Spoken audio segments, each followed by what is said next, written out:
അസ്സലാമു അലൈക്കും വറഹ്മത്തുള്ളാഹി വബറകാതുഹു.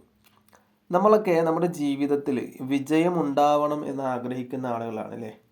ആരും പരാജയം ആഗ്രഹിക്കാറില്ല. എനിക്ക് വിജയിക്കണം, എനിക്ക് മുന്നേറണം, നല്ല ഉയരങ്ങളിൽ എത്തണം എന്നൊക്കെയാണ് അധിക പേരും എന്താകാറുള്ളത്, കരുതാറുള്ളത്. നമ്മുടെ ആവശ്യവും ഒക്കെ അത് തന്നെയാണ്.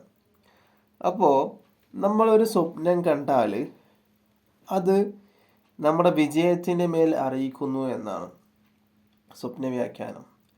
ഈ സ്വപ്നം എന്ന് പറയുമ്പോൾ ഇനിയിപ്പോൾ അങ്ങനെയുള്ള സ്വപ്നം കണ്ടു, അത് കണ്ടാൽ അങ്ങനെ തന്നെ സംഭവിച്ചോളണമെന്നില്ല. സ്വപ്ന വ്യാഖ്യാനം എന്ന് പറയുമ്പോൾ ഒന്നും ഒരു രേഖയല്ല. അത് അതിൻ്റെതായ സമയത്ത് ഓരോ വ്യക്തികൾ കാണുമ്പോൾ അത് ചിലപ്പോൾ ഫലിച്ചേക്കാം. സ്വപ്ന വ്യാഖ്യാനങ്ങളുണ്ട്, പക്ഷെ അത് അതിൻ്റെതായ സമയങ്ങളിൽ കാണണം. എന്നാൽ മാത്രമേ എന്താവുള്ളൂ, ഇത് ഫലിക്കുള്ളൂ. അപ്പോൾ